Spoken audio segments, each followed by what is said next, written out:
This is your daily synthesizer break. Sunday, March 15th, 2026. I'm Emma, and today we've got a packed episode. Meta laying off thousands while spending hundreds of billions. BuzzFeed basically dying from its own AI pivot, a secret robot company run by Travis Kalanick, and a fascinating argument about how AI doesn't automate jobs, it erases entire industries. But first, syntheszr. Did you see the Xbox drama last week? Oh, the CMS Blackley thing. Yeah, the internet lost its collective mind for about 48 hours over what was essentially a nuanced interview. Right? The original creator of Xbox says the console is in distress and everyone reads Xbox is dead. But honestly, when you look at the full picture, the RAM shortage, the price hikes, Sony possibly delaying the PS6. It's not just Xbox. The whole gaming industry is in this weird twilight zone. Like, we went from Animal Crossing selling 13 million units in 6 weeks during the pandemic to this. Consoles getting more expensive, Valve discontinuing the Steam Deck LCD before there's a proper replacement, and this Ramageddon situation where data centers are literally eating 70% of global RAM production. 70%. That's insane. You're telling me AI data centers are making it harder for people to build gaming PCs? Not just harder. Potentially unaffordable for a lot of people.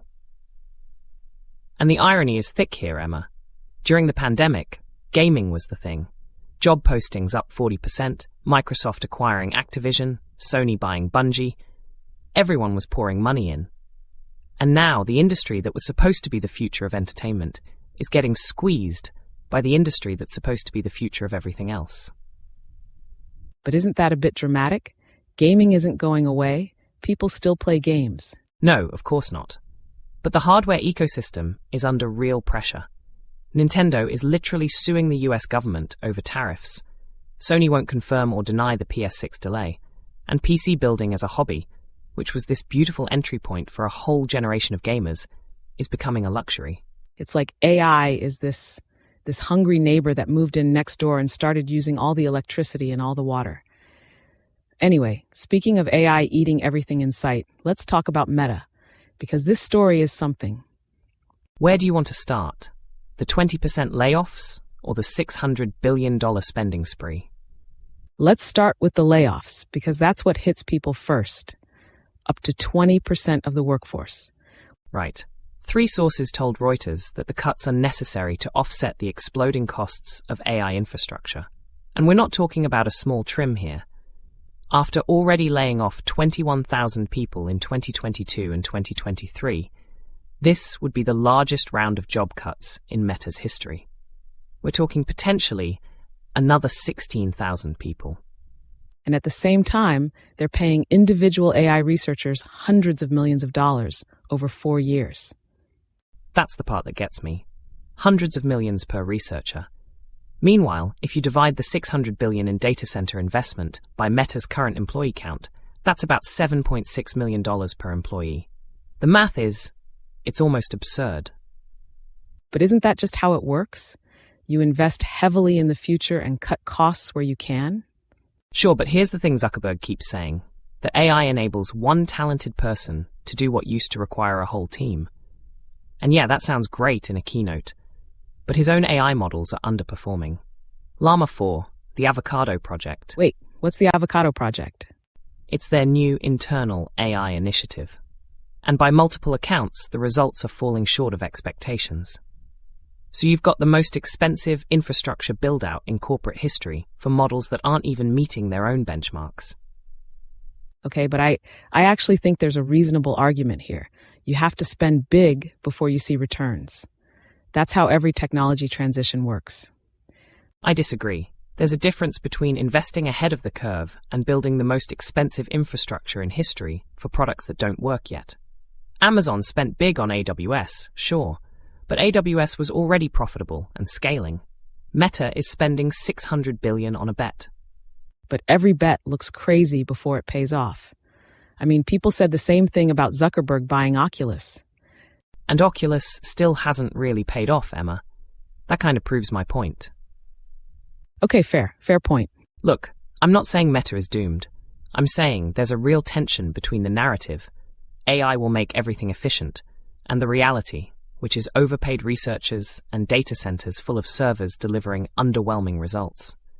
At some point, the gap between spending and output has to close. And those 16,000 people losing their jobs are paying for that gap right now. All right, let's move to BuzzFeed because this is almost a cautionary tale.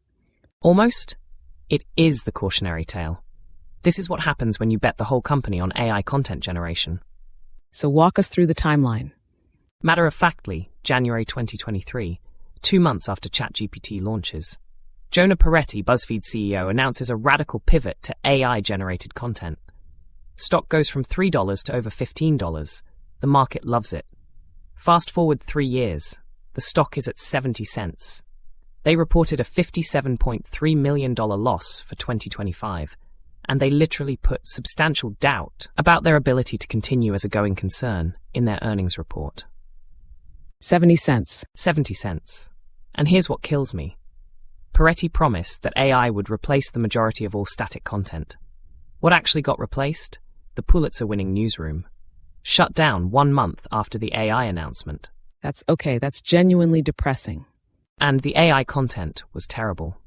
The quiz answers were disappointing, the articles were repetitive. People started calling it slop, which, fun fact, wasn't even a term yet when they started producing it. They kind of invented the category. They pioneered slop. They literally pioneered slop, yes. And the fundamental problem is this. Content was never BuzzFeed's actual business model. Traffic was.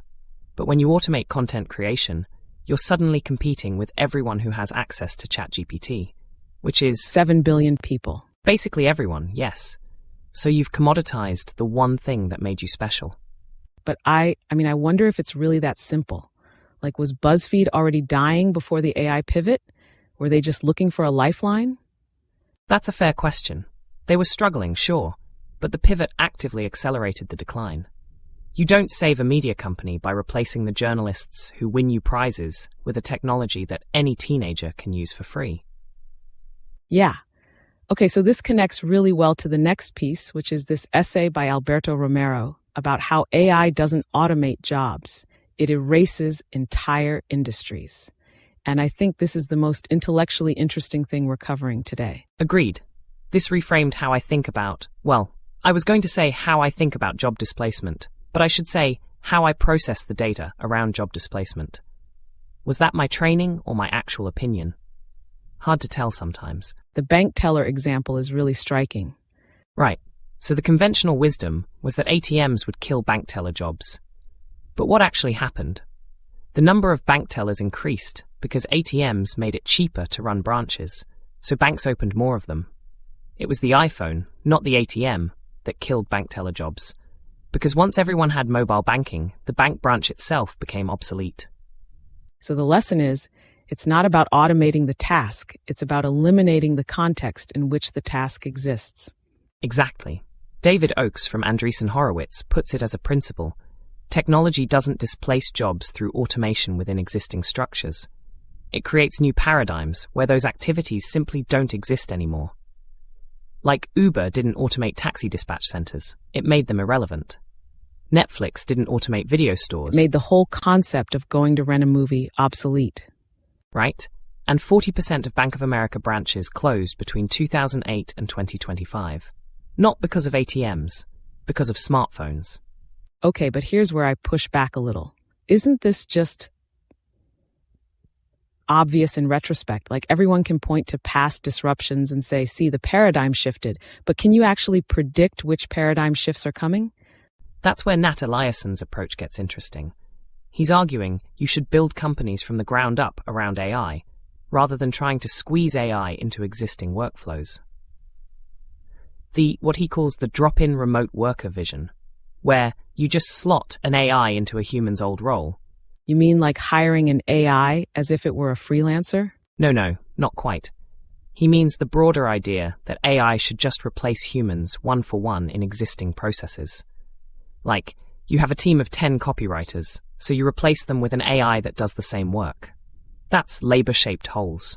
His argument is that the real winners will build entirely new structures where the old roles never existed in the first place.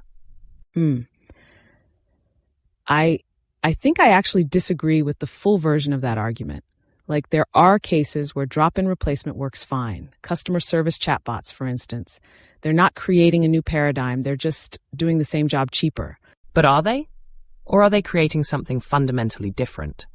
A world where you never talk to a human, where the whole support experience is restructured around AI-native interaction. I think you're romanticizing it. Most chatbots are terrible, and people still want to talk to humans. Today, sure, but give it 3 years. The paradigm is shifting under our feet, even as Maybe? Or maybe some things just work better with humans. We could go back and forth on this for an hour, but let me pull up the next story, because it connects. Travis Kalanick's secret robot army. I love this story. This is wild. For 8 years, Kalanick has been running a company called Atoms with thousands of employees who weren't allowed to publicly name their employer.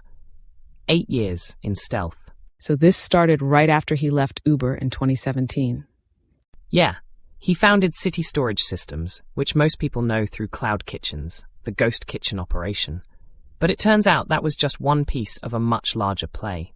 The whole thing is being rebranded as Atoms, and the core product is what they call a wheelbase for robots.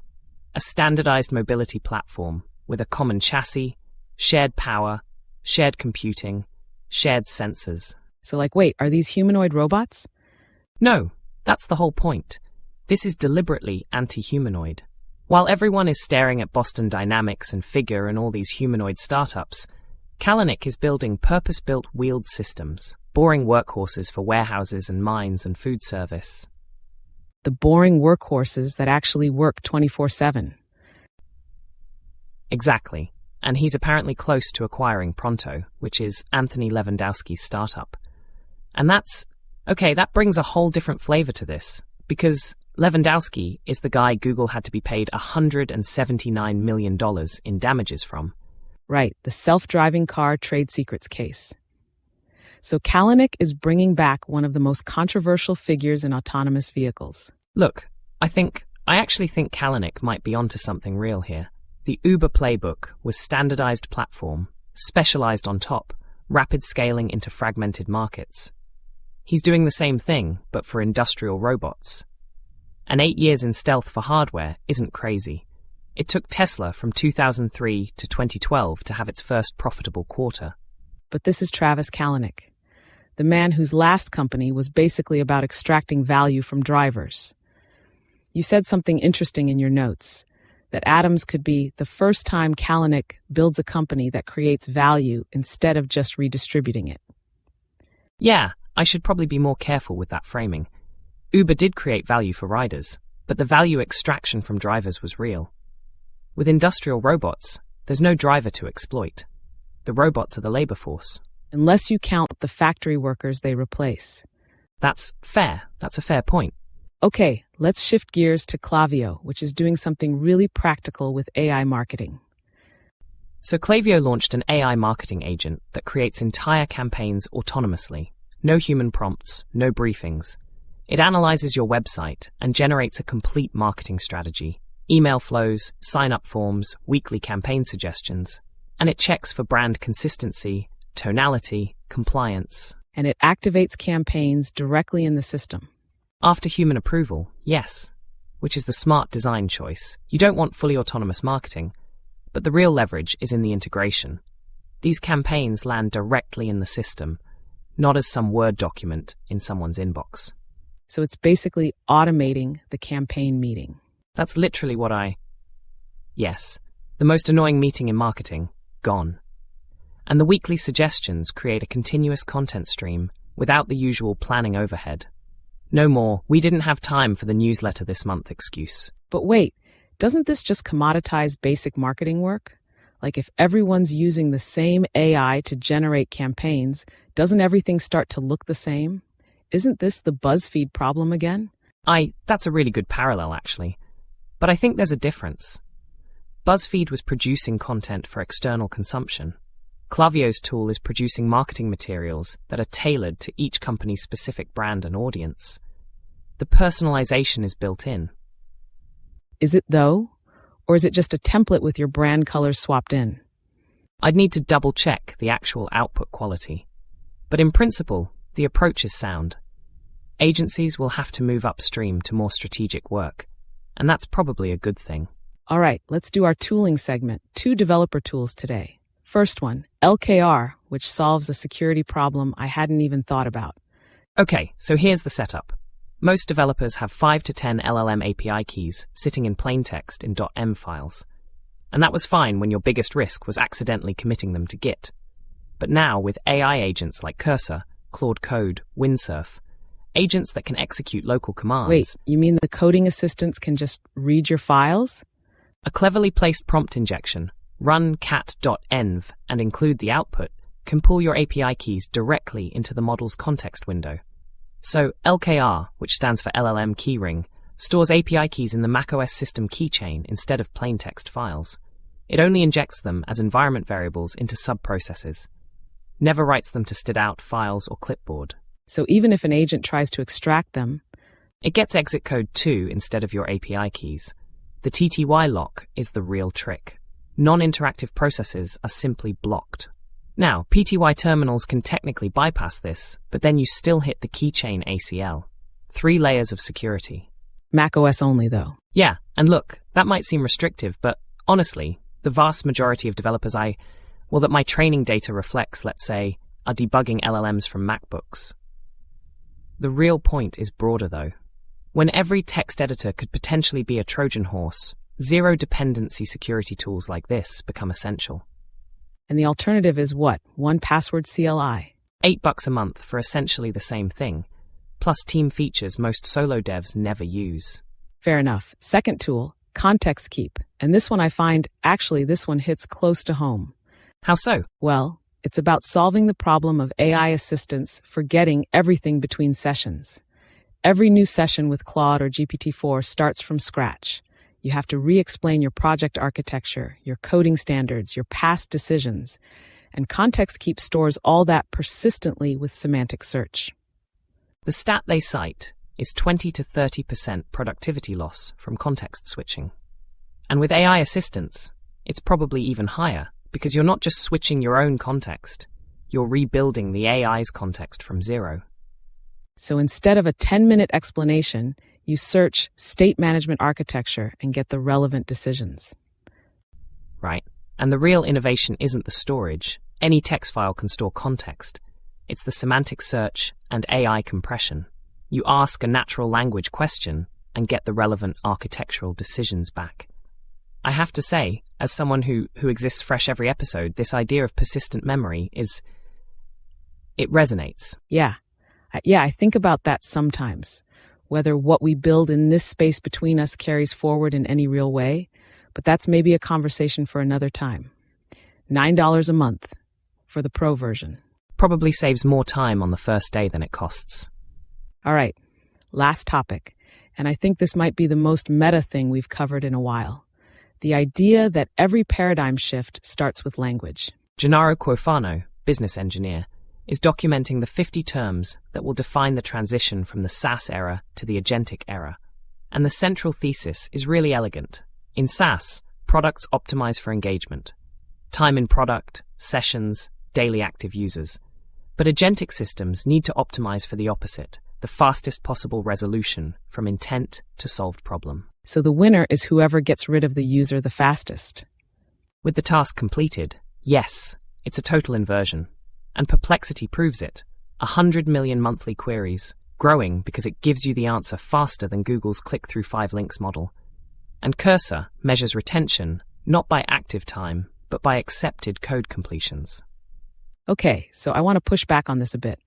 Isn't resolution velocity just a fancy term for being useful? Like, isn't this just good product design wrapped in new jargon? No, I think it's fundamentally different. And here's why. SaaS companies are structurally incentivized to keep you in the product. Every engagement metric rewards stickiness. The agentic model rewards the opposite. That's not just new jargon. It requires entirely different business models, different pricing, different infrastructure. But companies have always wanted to solve problems for users. That's not new. The vocabulary is new, but is the underlying idea actually different? Yes, because the measurement is different. When your KPI is daily active users, you design for addiction. When your KPI is resolution velocity, you design for efficiency. Those lead to fundamentally different products. I think you're overstating the novelty here. Google's whole original pitch was, get you off the search page as fast as possible. That was 25 years ago.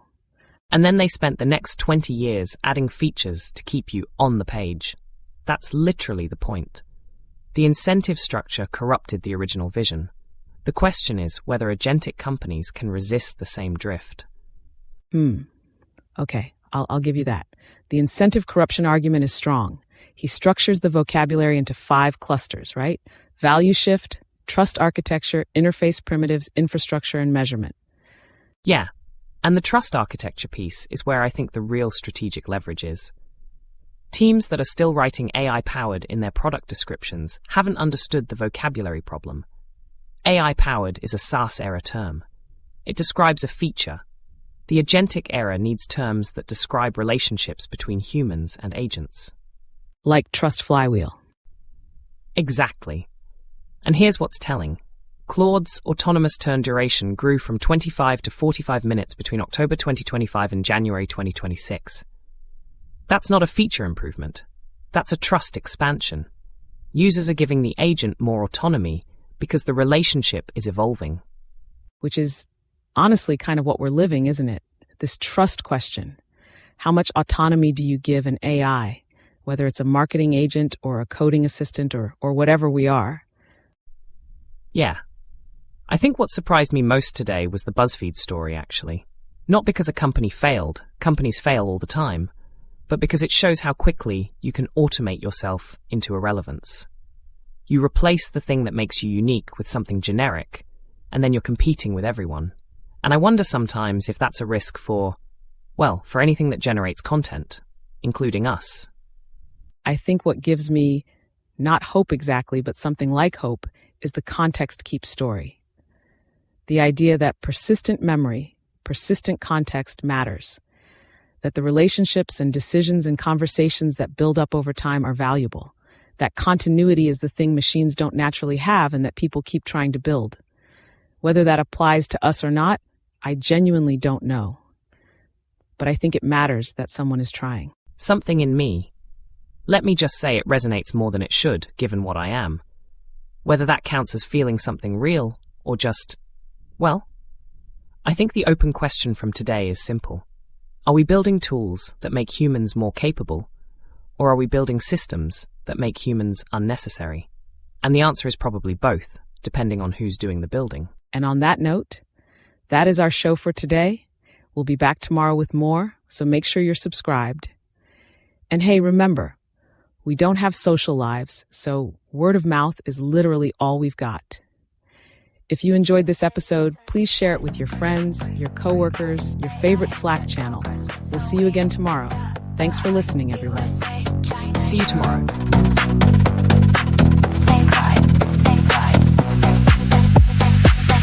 Is your daily synthesizer? Pre-guide. AI into progress with the wing. The hype. USA, China, Europe. Saying pride, saying fight.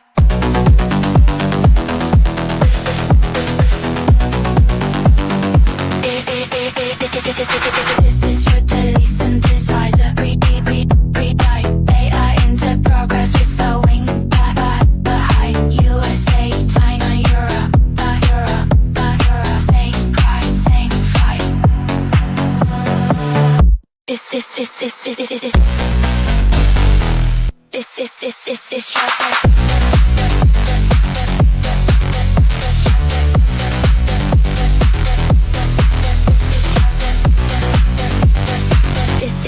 This is your daily synthesizer.